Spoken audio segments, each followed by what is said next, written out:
Señores, bienvenidos a otra entrega de Sondeo el Deseo, del mejor provecho a los amigos que nos acompañan a esta hora y que comparten, o nosotros compartimos con ellos a través de la pantalla, el almuerzo. Buen provecho y que si están en la sobremesa, pues Sí, el cafecito, el postrecito que también o el sea, licorcito, ¿no? o el licorcito, Sí. sea O el dulcito. de mucho bien. El dulcito para... Sí. Que dicho sea de paso, allá en Ocoa se hacen unos dulces de hígado, No me lo recuerde porque ya yo no puedo comerlos, por lo menos en la profusión que yo lo hacía antes. Yo apenas Apenas los pruebas. los pruebo porque no debo cometer excesos. Si uno quiere que la salud se mantenga y no se le desguañangue, hay que tener cuidado con eso. Así Incluso con los niños, tú sabes que los padres a veces se descuidan y más que por descuido, a veces por falta de información, comienzan a darle mucha paleta, muchas bolas de esas dulces, todas esas cosas eso hay que en exceso. dosificarlo a los Eso hay que muchachos. dosificarlo porque después tiene sus consecuencias. En el día de hoy, yo creo que vamos a conversar con el ingeniero Teodoro Tejada, expresidente del CODIA. Y es a propósito del caso de Andino. Sí, A ver, él como constructor, como arquitecto, como ingeniero, más bien como ingeniero, hacerle algunas preguntas relacionadas con el tema de las obras y esas cosas. Repito que a propósito del tema o del caso de Andino, que se ha destapado como una olla de grillo o caja de Pandora en esta coyuntura, después que a Alicia Ortega le hicieron unas cuantas preguntas. Lo llevará a una emboscada. Y lo llevara realmente a una emboscada, porque ella fue cargada de papeles, los tenía encima de las piernas, y sin embargo, él fue a mano pelada. Porque él creía que se iba a hablar del metro De y que, de la trayectoria personal. De la trayectoria personal, una especie de semblanza. Sí, él pensó eso. Pensó que era un día de campo mediático y era y le tiraron con todo. Y realmente fue realmente una emboscada. Y el tema está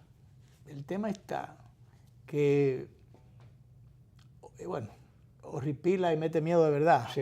pero el asunto es que, señores, si se trata de los papeles de Panamá, lo primero es que eso fue el caso y objeto de una especie de delito cibernético. Esos papeles fueron sustraídos y dados a conocer como aquella situación, filtrados, como aquellas situaciones cuando tú coges cierta cosa que no huela bien y lo pones en un abanico, comienza a regar eso y eso salpica todo, salpica para todas partes. Y entonces y eso... en todo lo de sentido, ¿no? Pero que tengo entendido que por esa misma situación, entonces no hay ninguna incriminación hasta ahora que uno conozca o acusaciones concretas. Porque el tema de los papeles de Panamá, señores, hay una especie de mercado, ¿cuál es el término que cabe? Que se produce de allí para... En el fondo no deja de ser un mercado. Una actividad legal de sociedades de carpeta que construyen los bufetes de abogados y se la venden a los empresarios, a gente de negocios. Pero es una zona que se establece, una especie de zona de tolerancia o zona de evasión, de libre comercio o de evasión, porque en el fondo de eso se trata, es para evadir pago de impuestos. Y eso se ha institucionalizado o se ha hecho tan normal, o que se vea como tan normal, a pesar de que no es así. Pero el asunto es que hay muchas cosas que mediante esta especie de mercado o de territorio libre se acogen muchas empresas a este sistema para, algunos incluso hasta para lavar capitales, para hacer muchísimas diabluras que no están necesariamente correctas. Sobre esto se ha dicho muchas cosas, unas en bien, otras en mal, otras a medias, pero el asunto está, Danilo, que, por ejemplo, se ha querido satanizar el hecho de que se hayan puesto a testaferros al frente de determinadas empresas, o de que se hayan puesto el nombre se ha quitado el nombre personal y se ha puesto el nombre de una determinada empresa a determinados capitales. Que resulta que esa parte es totalmente correcta, que es totalmente legal, porque es una forma que la mayoría de las empresas, de los empresarios locales. Luis, no hay empresarios, no solamente en este país, en el mundo, que no haya recurrido o que no esté recurriendo en la actualidad a esa práctica que le están Esa práctica. ¿Cuál es el caso? Como hay tanto chantaje, tanta extorsión y tantos golpes bajos, para evitar que el empresario personalmente sea el afectado, los abogados especialistas en el tema económico, en derecho corporativo, recomiendan poner los capitales, incluso los activos, los bienes, sea edificio, o sea vivienda, sea finca, sea carro, todas esas cosas ponerlas a nombre de una empresa en vez de a nombre personal o a título personal. Porque ante cualquier conflicto, cualquier intento o tratativa por darte un golpe bajo y quererte quitar unos cuartos, que cualquiera puede ser víctima de eso. Cualquiera puede ser víctima de eso. Entonces, sea la empresa, no la persona, la que resulte afectado. Cualquiera, Yo tengo casos relacionados de personas que en un momento dado han utilizado, por ejemplo, a una persona que le dé servicio de mensajería. Un amigo. Un amigo, una cosa. Un amigo que tú le quieras hacer un favor. Exacto. Entonces después te lo ponen que fue un empleado tuyo que duró qué sé yo cuántos años y que... Te meten una demanda. Y entonces te meten una demanda de que sé yo cuántos millones por daños y perjuicios a alguien al que tú en algún momento le pagaste comisiones o determinados dineros para que te hiciera un trabajo informal. Así es. Incluso por lo cual en algún momento pagaste dinero a la DGI producto de esos servicios informales. Bueno, pues aparece el intento de mordida. Entonces eso es lo que quieren evitar. Yo supongo que eso es lo que ha querido evitar Diandino Peña al aparecer con una serie de empresas en las que él tenga alguna vinculación, pero que no están a nombre de él. Pregúnteme quién de los grandes empresarios de este país no tiene esas empresas. O si todas esas empresas están a nombre de ellos. Así es. Y no de... No, incluso propiedades determinadas, tercera, cuartas casas, no figuran a nombre de ellos. Entonces tú sabes lo que yo creo, me atrevo a decir y hasta preguntar, de que si no, lo que le habría hecho falta al Diandino no habría sido asesorarse un poco con aquellos ricos tradicionales, porque aquí parece que es un pecado ser nuevo rico. Claro. Los que son viejos ricos no hay problema, porque se presupone que los viejos ricos, su dinero ha sido bien habido, fue producto del trabajo, pero que los nuevos ricos fue robando. Entonces, ¿pero por qué? Si los viejos ricos, eso sí es verdad que han estado pegados a la ubre nacional, le han secado la ubre a la vaca. Así es. Y resulta que a los nuevos ricos es un pecado. Si tú y yo mañana nos hacemos ricos, aunque sea que nos saquemos una loto, es un pecado. Mira, porque no tenemos derecho a ser ricos. Aquí hay una familia prestante, distinguidísima, cuyo primer cabeza de familia, que fue el que primero, un emprendedor indudable, pero llegó a este país con la ropa que tenían puesta. Claro. A finales del siglo XIX, con la ropa que tenían puesta. Y ese señor con creatividad, era blanco, europeo, se sabía... El Estado seguro por esa condición de europeo y de blanquito le dio facilidades. Claro, el presidente de entonces que era negro, que era Lili, imagínate. lo ayudó muchísimo. Y entonces él acabó tomándose muchísimos recursos, pero bueno, ahí está la familia prestante distinguidísima. Pero cuando tú lees la historia, esa es la realidad. Sí, pero yo insisto en eso. O ellos saben muy bien cómo manejan sus cuentas sin dejar rastro y sin pagar impuestos, Sí. o todos los impuestos que necesariamente deben pagar, o los nuevos ricos no saben cómo manejar su fortuna sin dejar señales o sin acogerse a una cultura no de evasión, sino de pagar los impuestos correspondientes. Porque realmente aquí siempre se ha hablado de que los más chiquitos son los que pagan los impuestos, Sí. y los grandes, la luz o la energía eléctrica, ¿quién la paga regularmente? Lo del medio somos los que Lo pagamos. del medio para abajo. Sí. Digo, lo de más abajo no paga nada tampoco. Ni lo de arriba tampoco. Ni lo de arriba, es lo del medio. Sí, Eso está como el sándwich nosotros en medio, pagamos, sí. la clase media. Pero resulta que como esos están identificados, entonces a eso le suben la luz, a eso le suben el servicio del agua, le suben qué sé yo qué cosas, 50.000 cosas.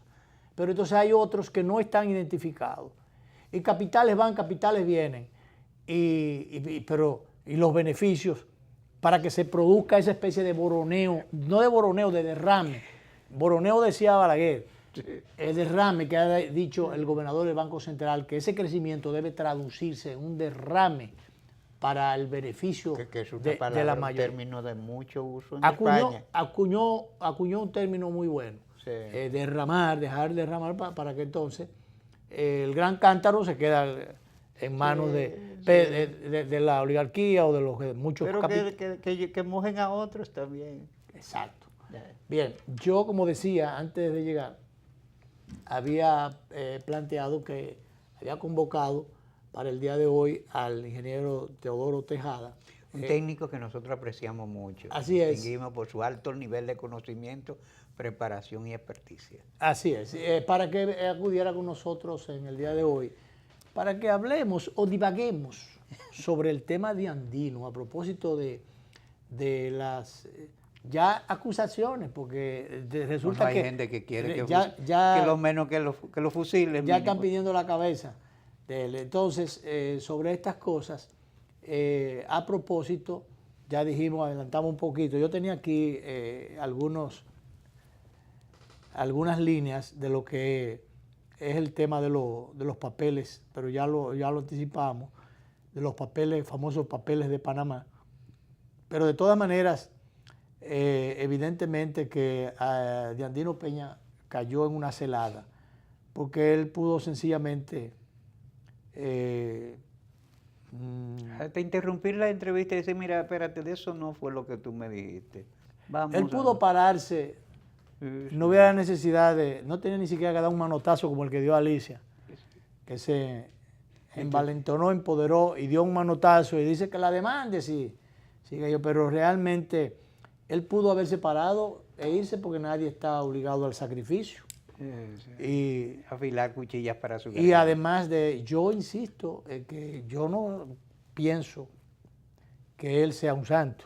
No. Pero aquí, sobre esa tónica que como iba desarrollando la conversación hace un ratito, aquí hay muchísimos capitales que si fuéramos a investigar cuál es la procedencia, Sí.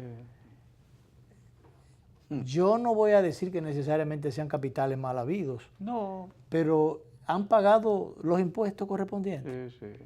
Y las fuentes son todos lo limpias que se supone. O el Estado no ha sido mochado o mutilado en sus beneficios de alguna manera. O sea, esas cosas deberían ser, porque yo no creo tampoco en eso de corrupto preferido, No. como la monja. A todos. A todos o a todas, pero eso de que voy a focalizar la cosa por aquí. Bueno, Teodoro, bienvenido al programa, como siempre.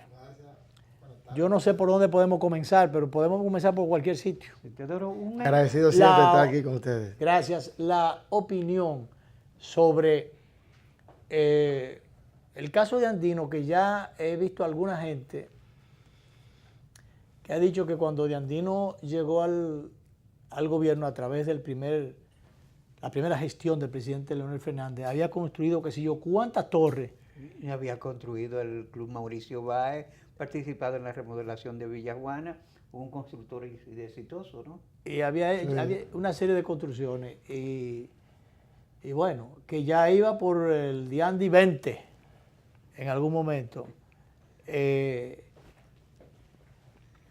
comenzó a paso. Yo vivo en el Diandi 3. ¿Tú vives en el Diandi 3? Sí, él comenzó al paso. Pero 4 casitas. 4 casitas. 4 casitas duples. Ese es el Diandi 3. Oh. Sí. La oficina de él está en el 18. En el 18 en la... Pero aparte de eso, él tenía otra edificio que se llama NCT, creo que llegó como hasta el 19 también. De Andino es un gran constructor. Es una persona, cuando llegó el presidente Leonel Fernández, ya De Andino era uno de los constructores más prósperos de aquí, en este país. Lo que a mí me da que De Andino lo sorprendieron en su buena fe, y además De Andino Tiene que lo sorprendieron en su buena fe. Sí, pero es lo que usted dice, él pudo haber parado. Lo que pasa es que a veces, cuando tenemos estos cargos de tanto tiempo, nos creemos que estamos por encima de todo. Porque una persona, oye, no es fácil hablar con De Andino. Yo quiero ver quién pudo haber conseguido una cita para hablar con De Andino, un periodista, un ingeniero. No era tan fácil comunicarse con De Andino. Entonces, a veces la gente Yo me encontré con él un día en el Mirador. En el Mirador nos saludamos, porque él siempre ha sido muy gentil, muy caballeroso, sí. Pero cuando nos encontramos. Y entonces le dije que quería una cita con él. Y me dijo, sí, llama que sí o quién. Bueno, pero realmente eso nunca... Ahí quedó. Ahí quedó. Esa es la verdad. Pero ahora cuando tú te encuentras con él es muy afable. Y bueno, pero con eso quiero decir, a propósito de lo que plantea el ingeniero, de que no es tan fácil tú conseguir, incluso traerlo al programa. Tú no lo ves a él porque no es una persona de alto perfil, no lo ves en ningún programa. Entonces, convencerlo para un determinado programa, porque yo escribí unas líneas el otro día. Aquí hay una chulería que tienen algunos funcionarios o exfuncionarios o políticos en el gobierno con alguna gente, con los que le dan funda al gobierno y al PLD. Y repito el término a propósito, chulería. Y entonces, o complacencia, para ser más decente todavía. Una complacencia. Y eso es a todos los niveles. Hubo alguien a un nivel muy alto que le dijeron, no, pero mire, vamos a ver si esta gente más o menos le buscamos. Y dijo, no, dejen esa gente, que esa gente son mías. Yo me entiendo con ellos. Y después de ahí han venido cajetas. Y han venido premios. Y más premios. Entonces ya no se sabe qué premio darle. Bueno, y entonces resulta que aquí no aparece un Pedro Cava, un... gente de trayectoria. Eulalio Almonte Rubiera, Bonaparte Gotro Piñero, inclusive a poner de distintos litorales, sí, que sean merecedores de un premio periodístico. No. Sino todos los que viven dando cajetas, esos son, y funcionarios que se van a esos programas, que a veces me preguntan, ¿pero por qué tú no llamas a fulano de tal? No, porque cuando lo llaman no vienen a los programas. No, ellos tienen 2 o 3 programas preferidos porque ellos creen que se van a congraciar o que los van a mediatizar con asistir a los programas de ellos. 2 o 3, no pasan de ahí. 2 o 3. Para evitar o que le hablen en mal o que lo cojan en su boca. Ellos van, mansitos, corderitos, van. Y entonces, esa gente, porque nosotros no le ponemos aquí huevita a que la baten ahí, como dicen en el play, sino que sencillamente hablamos y preguntamos. Con cortesía. Con cortesía, con altura, con respeto. Sí, con pero sin golpes bajos o elementos sorpresa. Pero esa gente llevan, como le hicieron el día pasado al ministro de Interior y Policía, a un programa de un amigo que uno estima muchísimo, y de muchísimo mérito, ese amigo. Lo llevaron ahí y bueno, y cometió su pifia. Bueno que le pase. Seguimos entonces, porque... Lo que pasa es que estos funcionarios del gobierno están muy altos, se sobredimensionan demasiado. Ajá. Alicia estaba dentro de su deber, ella lo que hizo fue... Ese es su trabajo. Ese es su trabajo. Y yo vi que ella manejó muy bien la entrevista, lo que pasa es que él no supo contestarla, porque él creía, como ya le dijo, que le iba a preguntar acerca de su trayectoria de éxito. Se le nubiló la mente y lo sorprendió. Pero el hecho de Alicia... Como yo que lo sentara ahí a usted, ingeniero, y comenzara a preguntarle que cómo le pasó por la mente ser ingeniero, que si usted se soñó algo, construyendo un gran edificio y venir con una majadería, con una tontería ahí de... Entonces, sí, pero yo le digo a usted... Pero venimos a hablar de otras cosas. Yo le digo a usted, bueno, déjeme pensarlo. Para mí él lo hizo bien, el que lo hizo mal fue él, y peor es justificarlo en otro medio. Él se iba a justificar en el mismo medio para poderla, porque ya él estaba preparado, supuestamente, a él ir a otro medio y él estaba preparado. Entonces, yo insisto, aquí hay muchos funcionarios que sobredimensionan. Un funcionario que siempre mete la pata en todas las entrevistas que yo es Gonzalo Castillo. En estos días fue a un periódico y dice que de 576 obras del plan de emergencia, ellos han iniciado 165 y que las otras... Entonces, un plan de emergencia. 500 y pico. Un plan de emergencia. Sí, de las aguas de octubre y noviembre del año pasado. Un plan de emergencia que se aprobó una ley en el Congreso el 6 de diciembre y empiezan a mediados de marzo a hacerla. ¿Qué plan de emergencia es? Lo que están en emergencia ¿Pero qué plan de emergencia? Son los afectados. Pero ¿qué plan de emergencia? Lo de emergencia están ellos. Mire, una gente... Lo de emergencia es inmediato. Pero aparte de eso, el presidente va a San Cristóbal y hay un puente que se va cada vez que cae agua, una agüita. Y él dice, aquí vamos a hacer un puente aporticado. Oye, pero por favor, tiene que tener más respeto, porque tú no sabes lo que es un pórtico. Oye, él puede ser muy buen gerente, pero no es ingeniero para estar hablando de ingeniería. Y el presidente acepta que a él le falte ese respeto. Y se lo falta a todos, a nosotros. O sea, a mí me da vergüenza oír a un tipo que no es profesional de la ingeniería hablando de un puente aporticado. Lo primero para usted hacer ese puente es un estudio, es un diseño, es ver la estadística que da la Dirección General de Metrología. ¿Cuál es la estadística? ¿Cuál es la última cantidad de precipitaciones caídas y a qué altura llegó? El volumen de agua que cae. Él quiso dejar dicho que iban a hacer un puente con pilotes, pero él va a ver que puente aporticado. Entonces, si yo le pregunto, ¿cuántos tipos de puentes hay?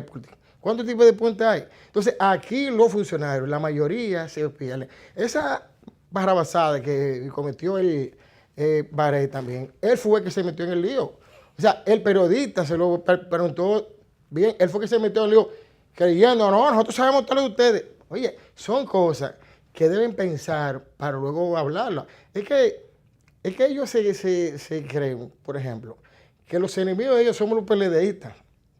Todos los funcionarios de este gobierno, y más los que tienen tendencia de Leonel Fernández, yo creo que son enemigos de ellos mortales.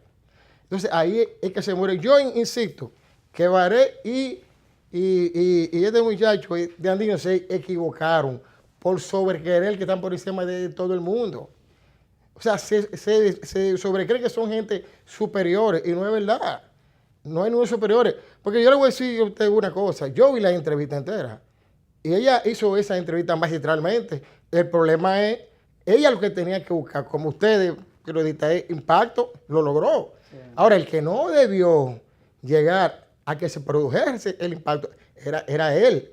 Porque usted bien dice, él pudo haber parado. Cuando yo fui presidente del CODIA, me preguntaban de algo, por ejemplo, de agricultura, y como yo no soy agrónomo, yo le decía, bueno, yo debo reunirme con el núcleo de ellos, agronomía, para yo poderle hablar. Ah, no, empiezo a hablar que los plátanos, que los víveres, que eso, que...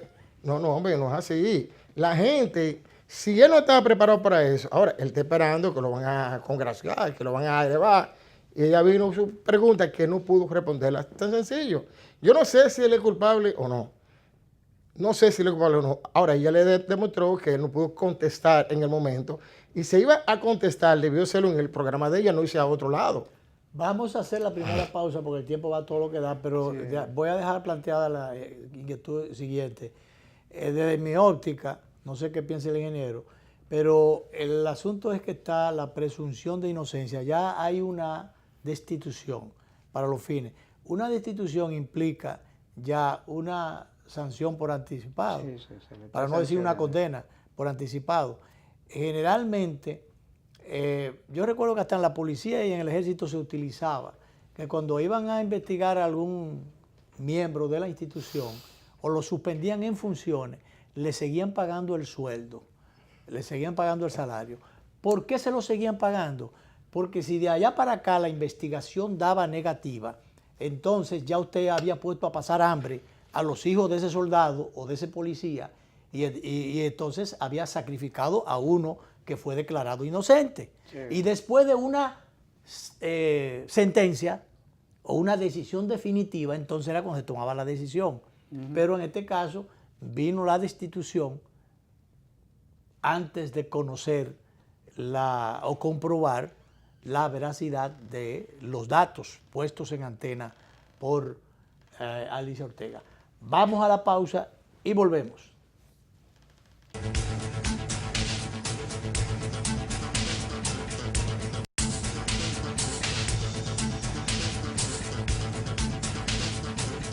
¿Por qué es importante el crecimiento económico?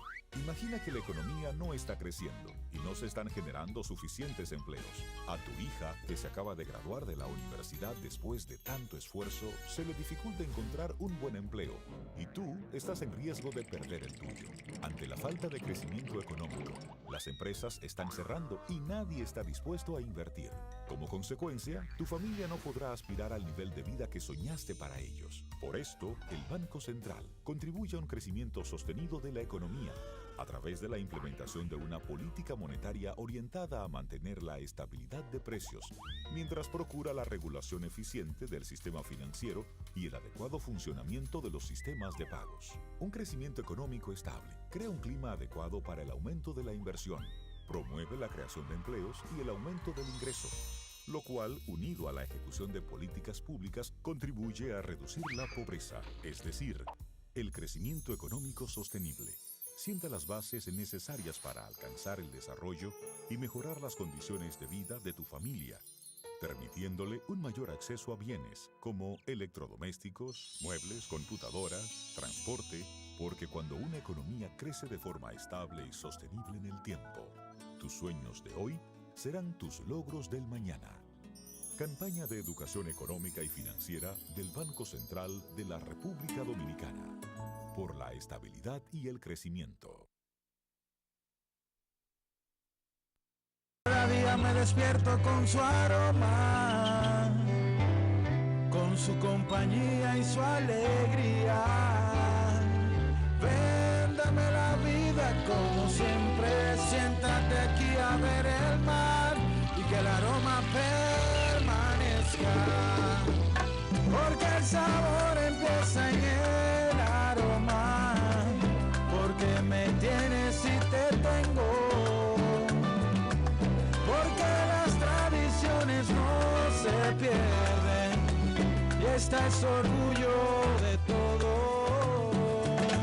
Ven con tu café de siempre, con sabor que enamora, con esencia de familia, que el café Santo. Café Santo Domingo, sabor que empieza en el aroma. Tu café de siempre.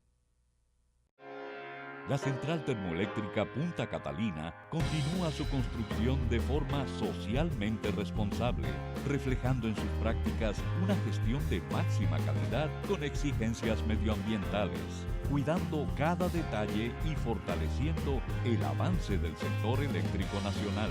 Mirando hacia el futuro, el corazón de cada dominicano y de todos los que hoy forman parte de esta gran realidad trabajan para consolidar lo que inició en el 2013 y que hoy se hace más corto el camino para ver finalizada su construcción. Punta Catalina ha producido más de 5.000 fuentes de empleo, con su avanzada tecnología y el cumplimiento de los más exigentes estándares establecidos por la IFC, proyecto avalado por la prestigiosa firma norteamericana Stanley Consultant. Hoy seguimos avanzando en su construcción para contribuir a suplir la creciente demanda de energía eléctrica. caminamos hacia 24 horas de luz en todo el país, iluminando el presente para el futuro del país. Ahora puedes resolver todas tus diligencias bancarias y hacer tus depósitos donde compras el arroz, realizar tus recargas donde te arreglan, hacer todos tus retiros donde compras tus recetas y guardar esos clavos donde compras el martillo. Todo esto y más en nuestra red de subagentes Cerca Banreservas, disponible para ti en todo el territorio nacional. Realiza gratis tus retiros, depósitos, recargas, pagos de tarjetas, consultas, transferencias entre cuentas, pago de multas y trámites de licencias. Subagente bancario Cerca Banreservas, tu banco fuera del banco. Banreservas, el banco de los dominicanos.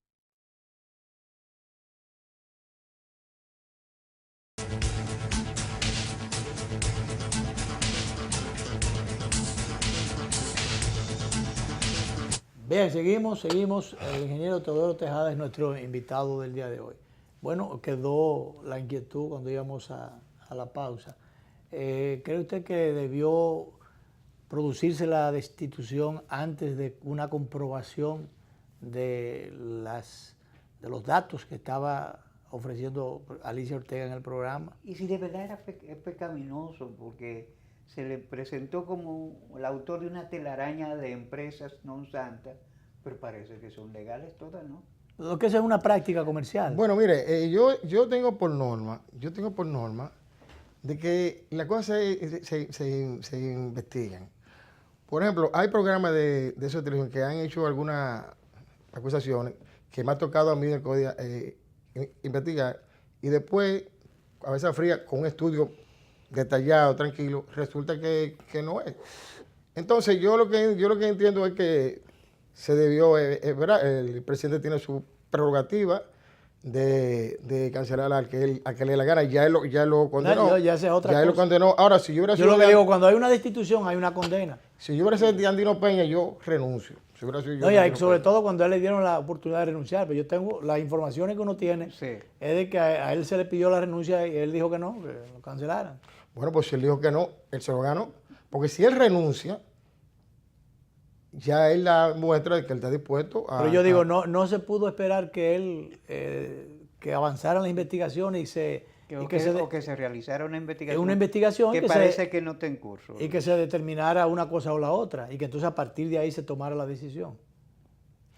Bueno, la verdad es que yo no entiendo este país, porque hay otros que han cometido irregularidades mayores.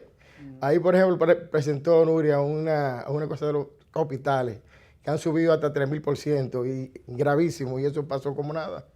Entonces yo no... O no pasó nada. No pasó nada. Yo pensé, digo, oye, cuando yo vi toda esta cosa, todos estos hospitales y subiendo de hasta 39 millones a 500, 600. Ahora, hay un aspecto... Yo pensé que el director lo hizo y se iba, pero... Hay un aspecto mucho más interesante todavía, y yo diría que hasta preocupante, que es básicamente por lo que yo le convoqué para que conversara con nosotros en el día de hoy. O sea, el caso de Andino, pero visto desde otra óptica. El metro. ¿Qué va a pasar con el metro? Porque, bueno, hay un designado, una persona, que la mayoría de la gente no sabe de quién se trata. No sé si usted como constructor sabe de quién se trata. No, Que me entero que es de Santiago. amigo mío, un amigo bueno, mío. pues, Manuel bueno. Saleta García, yo fui alumno de él, y aparte de eso, él es esposo de la De directora la directora de Proconsumidor. Pero es compadre de Reinaldo Paredes 2 veces, y es el mejor amigo de Reinaldo Paredes Pérez. Ah, ok. O sea, yo fui alumno de él, y en la segunda reelección de Reinaldo Paredes Pérez en San Susi, una cena, se presentó a él como el mejor amigo de Reinaldo, y son compadres 2 veces. Y Bueno, está una bien, persona que tenía- déjelo hasta ahí. Amigo 2 veces, compadre 2 veces y amigo hasta el tuétano de Reinaldo, del presidente del Senado y muy capacitado. y secretario general del PLD. El tema está, el metro, recordemos que la segunda línea del metro, tengo yo entendido que se continuó o se comenzó porque Juancito, Sí. Juan de los Santos, que falleció, que murió, síndico de aquel lado, entendía que esa era una obra importante para la comunidad que él representaba y que con la cercanía que tenía con el presidente Danilo Medina, consiguió, él más que de Andino, que se continuara la segunda línea del metro. Con el paso del tiempo y ya después de muerto Juancito, le han faltado recursos para la terminación de esa segunda línea del metro. Eso se ha retrasado un poco. Han faltado unos dineros o ha habido prioridades por otro lado y el presidente ha entendido que debió atender otras cosas y eso llevarlo a cuentagotas. Pero yo lo que quiero preguntar es, como preocupación, ¿qué va a pasar con el metro en sentido general? Lo que está hecho ya, que hay que darle un mantenimiento, un seguimiento. No, y hay un compromiso del presidente. ¿Y qué va a pasar con la continuación del metro? Que cada sector al que no le hicieron su metro lo ha estado solicitando y que se ha comprobado que esa es la solución, que fue una obra correcta y que esa es la solución al problema caótico de tránsito aquí y al desorden de los choferes aquí. La única forma es con un metro. Entonces, ¿qué va a pasar si el nuevo director comienza primero a investigar, a hurgar, a buscar papeles, a poner cosas en orden y a desmontar esa estructura que hay allí, esa maquinaria engrasada para continuar ese metro? Desde el punto de vista técnico, desde el punto de vista financiero, desde todos los puntos de vista, ¿cómo ve usted el futuro de lo que falta por hacer del metro? Incluso de la pervivencia misma de lo que ya está hecho, con la ausencia de Andino Peña. ¿O de Andino necesariamente no era el único que debía manejar eso, sino hay más ingenieros y más seres humanos que pueden? Porque también de Andino pudo quedarse en el camino. Claro. Y entonces se hubiera quedado la hora como que. O sea que no se podía depender de un solo hombre para el éxito de una obra tan importante como esa. Como ingeniero, dígame, ¿en qué pie o en qué riel está parado el metro? Sí. Bueno, mire, yo tuve la dicha de que cuando se inició el metro, la construcción del metro, que habían algunos técnicos cuestionando, el CODIA me nombró para que yo dirigiera esa comisión. Yo hice una investigación de unos 4 o 5 meses que está plasmado en un estudio que se le dio al CODIA de 1.500 páginas y donde ahí hay unos técnicos sumamente capacitados. Yo entiendo que el ingeniero Saleta, que es un profesional destacado, una persona muy honesta. ¿Qué relación tenía con Wichi García Saleta? No, ninguna. Ninguna. Él es una persona. Si a mí me hubiesen enviado en el metro, lo primero que yo hago es dejar a todo el mundo ahí. Eso es una estructura que. Lo primero que porque esa es una obra especializada que por más muy capacitado bien que usted sea de sismorresistente. Por ejemplo, yo que estoy también gerente, auditor, ahí eso lo que se necesita ahora mismo es algo de un gerente, no necesariamente capacidad, porque ya la capacidad está probada y demostrada con la ley que sea. El metro de Santo Domingo ya sobrepasó la capacidad, o sea, que el metro hay que iniciar muchos más vagones, porque es la obra maestra de la ciudad de Santo Domingo. Usted quiere o no, es la obra cumbre de la ingeniería moderna de este país para los pobres. El que frene el metro se frena a él mismo políticamente. No, y frena el desarrollo del país. El metro no puede parar, pero además de eso, es que la gente tiene que irse a darse cuenta. Cuando comenzaron los periódicos a presentar el deterioro que presentaban las líneas del metro y las estaciones del metro, yo escribí un artículo, la falta de mantenimiento en el metro. Y me resultó extraño, y ahí lo plasmé en el artículo, donde el ministro administrativo de la presidencia, licenciado José Ramón Peralta, decía que ellos iban a indagar para ver cómo le inyectaban recursos al metro. Me sorprendió sobremanera, porque nosotros que hemos tenido la oportunidad de viajar varias partes del mundo, básicamente Europa, que yo me montaba en estos metros, yo incluso tuve la dicha de montarme del metro de París a Londres, y Venecia y Viena. O sea, todos esos metros son subsidiados por el gobierno, por el Estado. Que no necesariamente tienen que ser rentables. Entonces, cuando yo leí eso, que José Ramón dice eso, digo, bueno, de Andino tienen que tener Agua puesta. su agua puesta, porque él está en Salmuera. Porque cuando veo porque el pasaje del metro tiene que ser subsidiado. ¿Cómo se subsidia el transporte público? A través del combustible. Entonces, porque es un metro. Por ejemplo, Pero señores, Blandino dijo que si le dejaban a ellos toda la administración, iba a funcionar bien, que incluso le estaban quitando parte de los recursos que producía. Bueno, eso no lo sé, pero si le están quitando parte de los recursos que producía, todavía es peor. Porque esos son servicios públicos. Sí.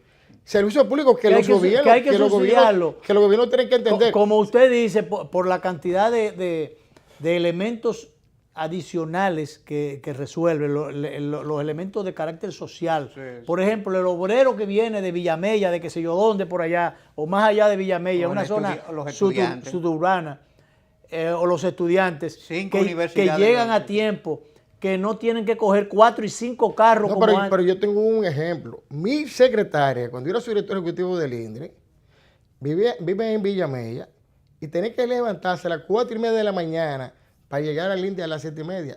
Cuando inauguró la línea del metro, se levantaba a las 6 de la mañana. Significa hora y media más por una semana. Eso es calidad de vida. De sueño y calidad de vida. Y el pasaje es baratísimo y llegaba cambiadita y limpia.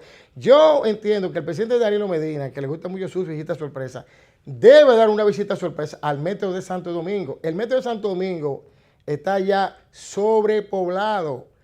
Para accesar al metro ya hay que hacer filas largas porque ya el metro, óyeme, ha sido algo tan importante que la vida útil del metro, que debió, hacer en 20 años, ya el metro, en apenas unos 7, 8 años, el metro ya está funcionando a su máxima capacidad.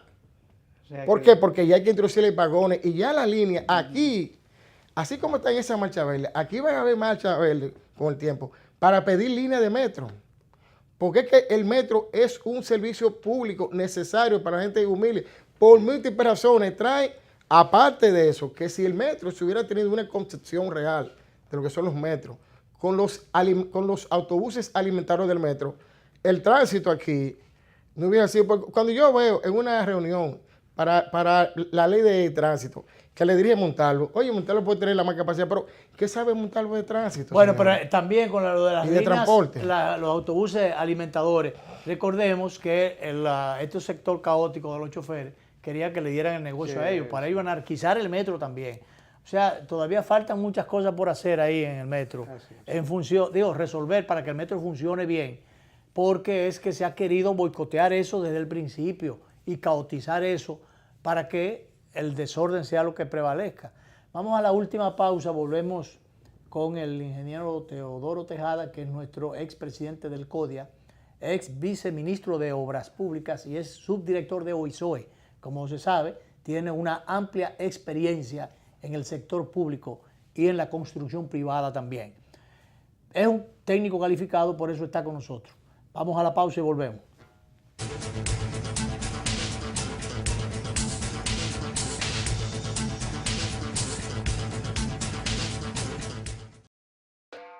Ahora puedes resolver todas tus diligencias bancarias y hacer tus depósitos donde compras el arroz, realizar tus recargas donde te arreglan, hacer todos tus retiros donde compras tus recetas y guardar esos clavos donde compras el martillo. Todo esto y más en nuestra red de subagentes Cerca Banreservas, disponible para ti en todo el territorio nacional. Realiza gratis tus retiros, depósitos, recargas, pagos de tarjetas, consultas, transferencias entre cuentas, pago de multas y trámites de licencias. Subagente bancario Cerca Banreservas, tu banco fuera del banco. Banreservas, el banco de los dominicanos.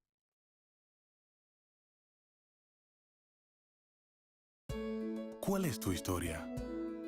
Yo soy hijo de la agricultura y siento amor por sembrar una mata. Han pasado la vida sembrando habichuelas. Y para sembrar habichuelas hay que pelar las lomas. Todas esas montañas, toda esa loma por ahí, la gente la chapeaba. Pero ahora están motivados a que si se le apoya, en vez de sembrar habichuelas, van a sembrar aguacate y van a sembrar café. Se ha comenzado con un plan piloto, un proyecto de reforestación que llegue a todos. Va a ser el cambio, va a ser la transformación, va a ser la esperanza y la vida de nosotros. En Elías Piña, San Juan y Asua ya están en marcha los proyectos de reforestación del gobierno. En esas provincias se destinarán cerca de 2.500 millones de pesos para recuperar más de 200.000 tareas con árboles frutales y café. Juntos hacemos historia. Gobierno de la República Dominicana, con la gente y para la gente.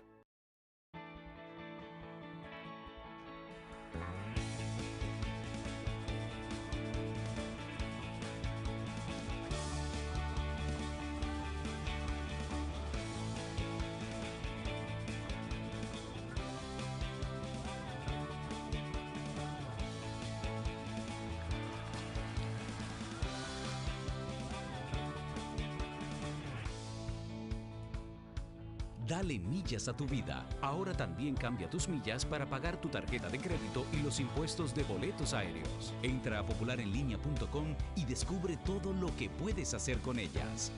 Popular, a tu lado siempre.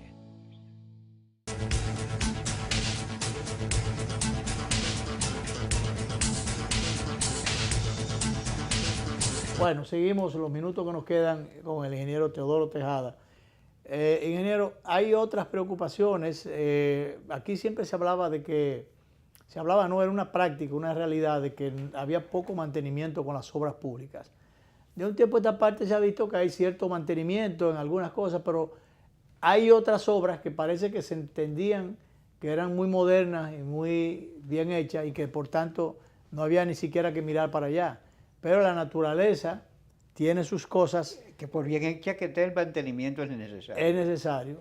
Entonces hemos visto, bueno, yo veo la carretera de Ocoa, el cruce de Ocoa hasta Ocoa, ya veo que las cunetas se están llenando de material, de sedimentación, a pesar de todos los taludes, todas las cosas que le hicieron, las canalizaciones que se hicieron, se están llenando y yo no veo que van a sacar esa sedimentación.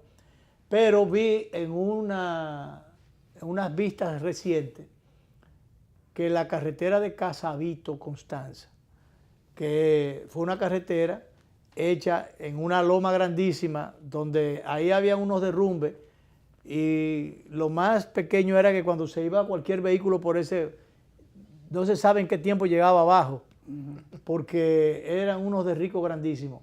Ahí hubo que hacer unos trabajos extraordinarios, costaron muchos millones de pesos, pero que ya eso se está descalabrando allí. Yo no sé si es por falta de mantenimiento, porque ya el tiempo, la vida útil ya llegó, o qué es lo que ha pasado allí, pero eso tiene que ver con las construcciones de la Odebrecht. ¿Cuál es su opinión técnica sobre ese tema? Bueno, lo que pasa es que las carreteras, una carretera sencilla, vamos a nombrar el caso de la autopista Duarte. Usted ve, la autopista Duarte tiene cunetas longitudinales y tiene cuneta longitudinal central y en los extremos. Usted ve cuando esos arbustos pasan de 6 pies, o sea que no permiten, y esos paseos llenos de hielo y cosas que no hay, cuando no permite el dren, el agua se queda y va infiltrando. Todavía peor en la carretera de montaña. Por ejemplo, yo visité Constanza hace como unos 6 meses y le dije a un amigo que iba conmigo, mira, esta carretera va a tener problemas pronto. Aún tener 7 años se ve bien, pero cuando se hicieron los cortes de los taludes al borde de la montaña, se le hicieron grandes cunetas para que el agua, cuando esté cayendo, recoja. Pero ¿qué pasa? Eso siempre va cayéndole materiales, sedimentos y materiales granulares. El área que yo vi en televisión los otros días, que yo la vi personalmente, yo me paré cuando fui, y es que ya eso está, que no se ve dónde estaba la cuneta o no, porque ya el material ha rellenado. ¿Qué pasa? Cuando ese material que debería caer a la cuneta longitudinal para buscar la forma de donde hay una cuneta transversal para poder vertir el agua, sacarle el agua que no vaya a la carretera, esa agua le va directamente a esa carretera. ¿Qué pasa? De este lado, como hay una ladera muy fuerte, no se puede hacer cuneta. Entonces, ese talud, cuando le va cayendo esa agua normal, como si fuera una fuente que rebosa, le va cayendo esa agua, va perdiendo calidad. Cuando hay infiltración, ahí mismo ella lo que hace la mayoría de veces vuelve adentro de la carretera. Y con el paso de tantos camiones se han deteriorado. Ahí lo que ha fallado es el mantenimiento. ¿Por qué? Porque aquí se está dando un mantenimiento periódico y es una falsa. El mantenimiento que hay que darlo es rutinario. Permanente. El mantenimiento rutinario, como su nombre lo indica, de rutina, que se da a diario y antes de que la obra produzca el colapso. El mantenimiento, cuando ya se da ese mantenimiento que ellos quieren decir que preventivo, ya casi de emergencia. Ya ese mantenimiento afecta directamente la esencia misma del diseño para lo que se hizo esa obra. Porque ya ese mantenimiento se ha dejado al tiempo por no hacer un mantenimiento rutinario, que es un mantenimiento constante y continuo. Entonces, ese mantenimiento preventivo, que algunos dirían preventivo, no funciona ahí. Es que aquí lamentablemente... Porque ahorita dirán que algunas obras de la Odebrecht se han dañado a pesar del prestigio que se hablaba de que tenía la empresa construyendo, pero tiene mucho que ver. Yo ayer vine de Ocoa y vi ahí en el cruce de Ocoa a Ocoa, en esa carretera que fue hecha por la Odebrecht, realmente están las cunetas llenas. Es que inmediatamente... Entonces el agua pasa por arriba. Pero es que inmediatamente un contratista... Y esa sedimentación se riega incluso en la carretera. Ahí hay un punto, que yo estoy diciendo, y una vez venía yo de Ocoa, antes de hacer esos trabajos que se hicieron allí, que estaba mojado como un jabón, que yo me puse con el frente, dio muchísima vuelta al vehículo así, me puse con el frente para Ocoa otra vez. Entonces yo creí que ya eso iba a estar resuelto. Sin embargo, se hizo la obra ahora y ya sigue el mismo problema, esa sedimentación. Es que cuando un contratista o una empresa contratista le reciben una obra, la entidad que la recibe es la responsable después de eso. Es la responsable. Vuelvo, insisto, es que cuando se da mantenimiento periódico, es por periodo. Cuando el ministro le tiene que ser permanente. Tiene que ser rutinario, permanente. Gracias, ingeniero, por estar con nosotros en el día de hoy. De estas cosas, como diría el padre Abelino, seguiremos hablando. Gracias al ingeniero Teodoro Tejada, expresidente del CODIA y ex viceministro de Obras Públicas, entre otras funciones, técnico calificado en materia de construcción, que ha estado con nosotros en el día de hoy. Nos vamos, nos vemos, si Dios quiere, mañana. Creo que mañana viene Guido Gómez Mazara. Por fin. Esperemos que por fin. Sí, no, pero me encontré con él, nos pechamos. Y me dijo que hubo problemas de comunicación. Bueno. Y entonces dio un nuevo número y mañana, si queda mal mañana, sí tiene problemas. Pero mañana viene. Gracias, ingeniero. Nos vamos. Nos vemos.